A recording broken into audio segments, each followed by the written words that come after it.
je Patrik. Práve priletel z Uruguaja. Spojaznil tam zariadenie pre výrobu celulózy. Milan sa vrátil z projektu vo Fínsku, kde montoval nové technológie. Štefan dotiahol posledný šrób a tým aj projekt vo Švédsku.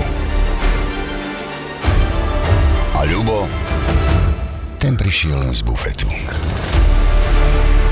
Poskytujeme komplexné riešenia v oblasti montáží, servisu a rekonštrukcií výrobných zariadení na tej najvyššej úrovni. Kvalifikovanou prácou prispievame k modernizácii svetového priemyslu. Sme Montex. Vlastnými rukami meníme svet.